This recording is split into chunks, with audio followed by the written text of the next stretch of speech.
Bismillah ar-Rahman ar-Rahim, wassalatu wassalamu ala ashraf al-mursalin. Mes chers frères, mes chères sœurs, comme mentionné dans la vidéo précédente, mon collègue professeur d'histoire-géographie m'a dit qu'il savait qu'un moine avait donné le Coran à notre prophète Mohammed sallallahu alayhi wa sallam. Je lui ai demandé, qui t'a informé de ça? As-tu lu cela dans un livre d'histoire fiable?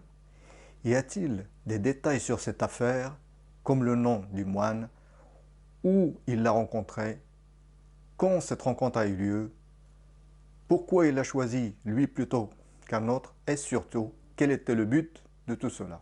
Il m'a répondu, étonné, non, il n'y a rien de tout cela. Je continuais. Comment peuvent-ils inventer des histoires dont ils n'ont pas de détails à l'appui? Et comment pouvons-nous croire des mensonges sans preuve? Ce n'est pas grave, je vais te raconter ce que nous avons trouvé dans les livres d'histoire sur ce moine et sa rencontre avec le prophète Mohammed sallallahu alayhi wa sallam. Je lui ai dit, il faut savoir que le prophète a voyagé 2 fois en Syrie pour le commerce. Une fois dans son enfance et une deuxième fois dans sa jeunesse. Ce qui nous intéresse, c'est la première fois, quand il avait 12 ans et qu'il est parti en voyage vers la Syrie avec son oncle Abu Talib. Sur le chemin, la caravane s'est arrêtée à Bosra, près d'un monastère où vivait un moine nommé Bahira. Et pour la première fois, le moine Bahira les a invités dans son monastère et leur a préparé à manger, ce qu'il ne faisait pas auparavant. En effet, c'est parce qu'il a vu un nuage qui protégeait le prophète Mohammed sallallahu alayhi wa sallam du soleil brûlant tout au long du chemin. Comme il a reconnu en lui les signes de la prophétie et a constaté la présence du sceau de la prophétie sur le dos, il a confié à son oncle que ce garçon aura un avenir glorieux et que sa vie pourra être mise en danger par d'autres personnes s'il le remarque. Et pour cette raison, son oncle l'a ramené à la Mecque sur le champ. La question est, lui a-t-il donné quelque chose en secret? Pourquoi a-t-il choisi ce garçon plutôt qu'un autre? Et comment pouvait-il garantir que ce garçon vivrait assez longtemps pour accomplir la mission qui lui avait été confiée? Bien sûr, cela n'est pas compréhensible, mais cela confirme la véracité de la prophétie de notre prophète Mohammed sallallahu alayhi wa sallam. Je lui ai demandé, est-ce que tu connais quelqu'un qui prédit l'avenir et qui connaît les événements avant qu'ils ne se produisent? Il a répondu avec confiance, certainement pas, c'est impossible. J'ai dit alors, sache que dans le Coran, il y a des versets et même des sourates qui abordent des situations qui n'ont eu lieu qu'après la mission prophétique. Il m'a demandé, donne-moi des exemples. J'ai répondu, est-ce que le moine Bahira savait qui parmi les membres de la famille du prophète Mohammed sallallahu alayhi wa sallam va le suivre ou qui ne le suivra pas? Certainement pas, car l'homme n'a pas la capacité de prédire l'avenir. Mais dans le Coran, il y a une sourate qui a condamné l'un des oncles du prophète et sa femme au feu de l'enfer.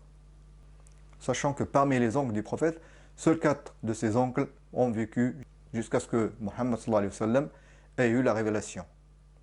Les 4 oncles sont Hamza, Al-Abbas, Abu Talib et Abu Lahab. Hamza et Abbas se sont convertis à l'islam. Abu Talib était celui qui défendait le prophète Mohammed sallallahu alayhi wa sallam contre les gens du Quraysh.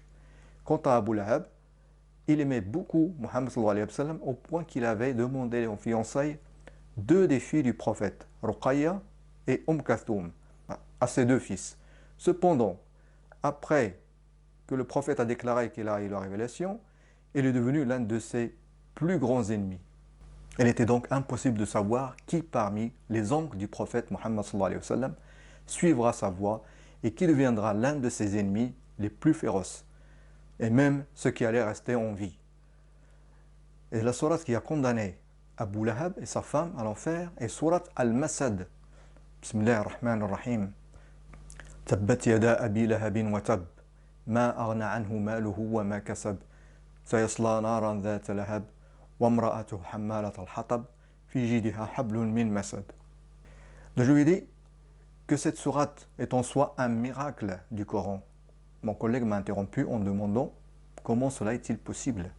J'ai répondu que les notables de Quraysh avaient cherché à trouver des erreurs ou des contradictions dans le Coran pour réfuter l'appel de Muhammad sallallahu alayhi wa sallam. Cependant, comme le Coran vient d'Allah, il a dévié le regard sur cette sourate pour ne pas l'utiliser contre le prophète Muhammad sallallahu alayhi wa sallam. D'ailleurs, je vais t'expliquer pourquoi. J'ai continué. Dans cette sourate, Allah a condamné Abu Lahab, l'oncle du prophète, et sa femme au feu de l'enfer. Ce qui signifie qu'ils ne suivront plus Muhammad sallallahu alayhi wa sallam, le messager d'Allah, et ne se repentiront pas devant Allah, donc ils n'auront pas accès au paradis. Dans ce cas-là, si Abu Lahab voulait nuire à son neveu, le prophète Muhammad sallallahu alayhi wa sallam, il n'avait qu'à sortir devant les gens et annoncer sa conversion à l'islam, même s'il mentait ou il trichait, juste pour contredire ce qui est révélé dans Surat Al-Masad.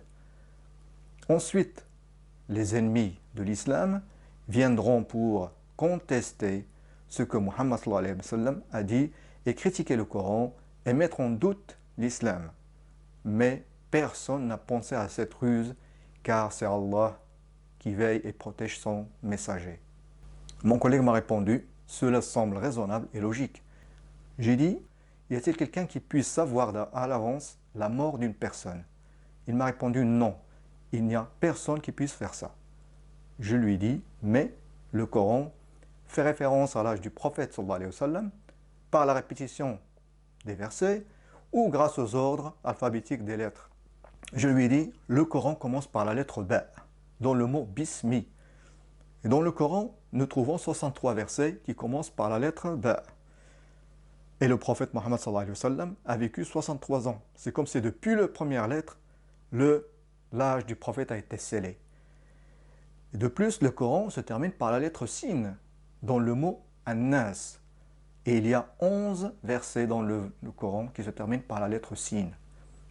Donc nous avons deux nombres, 63 et 11. Donc si on ouvre maintenant le Coran et qu'on cherche la sourate qui utilise ces deux nombres, nous allons trouver que c'est sourate Al-Munafiqun. En fait, le numéro de sourate Al-Munafiqun est 63 et elle compte 11 versets. Et 63 est l'âge de notre prophète Muhammad sallallahu alayhi wa sallam. De plus, le verset 11, qui est le dernier de sourate Al-Munafiqun, parle de la fin du terme, donc de la mort. En français déjà, et Dieu ne retardera pas une âme quand son heure viendra, et Dieu est conscient de ce que vous faites. Bismillah ar-Rahman ar-Rahim. وَلَنْ يُؤَخِّرَ اللَّهُ نَفْسًا إِذَا جَاءَ أَجَلُهَا وَاللَّهُ خَبِيرٌ بِمَا تَعْمَلُونَ. Donc mon collègue m'a dit en souriant étrangement que c'est vraiment incroyable. J'ai répondu, continue avec moi. Le nom Muhammad commence par la lettre Mim. Et la lettre Mim se répète dans Surat Al-Munafiqun 63 fois, autant que le nombre d'années vécues par le prophète Muhammad sallallahu alayhi wa sallam. Il ne put s'empêcher de s'exclamer, c'est merveilleux. J'ai continué, tu vas voir encore plus. Le mot Coran commence par la lettre Qaf. Et Al-Qaf se répète dans Surat Al-Munafiqun 23 fois. Et 23 est le nombre d'années de révélation du Coran. Surpris, il dit, incroyable. J'ai dit, est-ce que tu connais la lettre dont l'ordre alphabétique est 23? Il a répondu, non, je donne ma langue au chat. J'ai dit, c'est la lettre Lam. Le Lam se répète 114 fois dans cette sourate. 114 est le nombre de sourates du Coran, et le Coran a été révélé en 23 ans. Il a dit, avec honte, j'ai une question. Est-ce que le prophète Mohammed avait vraiment plusieurs épouses, comme j'ai lu dans des livres? J'ai répondu oui. Et je vais t'expliquer comment et pourquoi il les a épousées. Et ce sera le sujet de la prochaine vidéo. Subhanallah. Assalamu alaikum wa rahmatullah wa barakatuh.